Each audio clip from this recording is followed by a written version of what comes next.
నమస్కారం అండి అందరికీ welcome to my YouTube channel Shri Manju spiritual. మనం లలితా సహస్రనామ స్తోత్ర నామాల ప్రతిపదార్థాలు తెలుసుకుంటున్నాం కదా, శ్రీమాత్రే నమః. కానీ అంతకంటే ముందుగా మీరు కనుక మన ఛానల్ని మొదటిసారి చూసి ఉంటే తప్పకుండా ఒక లైక్ ఇవ్వండి, షేర్ చేయండి, నచ్చితే సబ్స్క్రైబ్ చేసుకోండి, కామెంట్ పెట్టండి. ప్లీజ్ దయచేసి వీడియోని ఎక్కడ కూడా స్కిప్ చేయకుండా చివరి వరకు చూసే ప్రయత్నం మాత్రం చేయండి.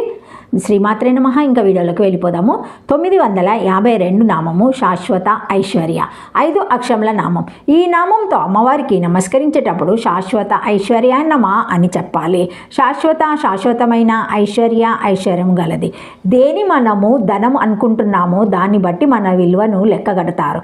ధనం అంటే నిజమైన అర్థం తెలిసిన వారు ఈశ్వరి పదాల చేత పిలువబడే ఒకే ఒక తత్వం ఈ హృదయంలో ఉంది.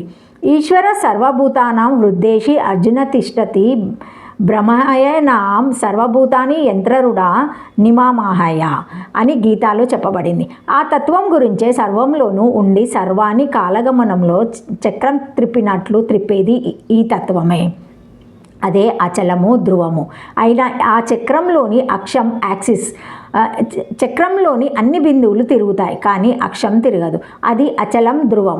అలా శాశ్వతంగా స్థిరంగా కదలకుండా ఉండే తత్వమే ఈశ్వరి తత్వం. చెక్కు చెదరని ఈ ఈశ్వర లక్షణమే శాశ్వతమైన ఐశ్వర్యం. ఈశ్వరులు పేర్లలో ఇద్దరైన శ్వాసగా సోహం ఇద్దరు ఒకటే. సృష్టి సమస్తంలో వారు దిగివచ్చి చేసే లీలలనే ఐశ్వర్యం అంటారు.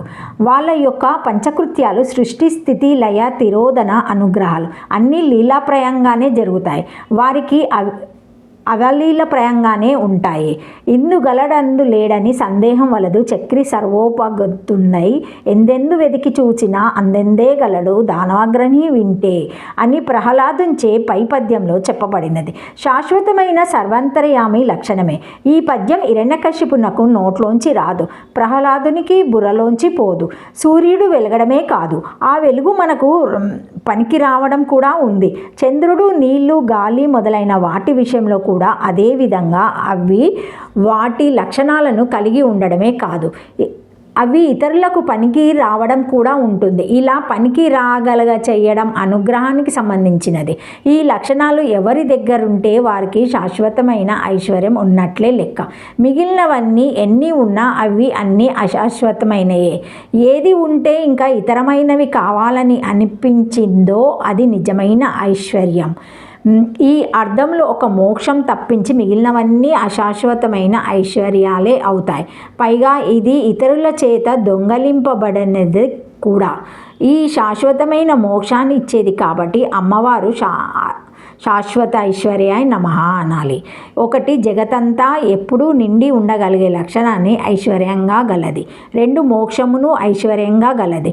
3 శాశ్వతంగా ఉండగలగడమే ఐశ్వర్యంగా గలది. 4 భక్తులకు శాశ్వత ఐశ్వర్యమైనది అని ఈ నామానికి అర్థాలు. శ్రీమాత్రే నమః. Thank you for watching my video. Please like, share, comment, subscribe to my channel. మరిన్ని వీడియోస్తో మళ్ళీ కలుస్తానండి.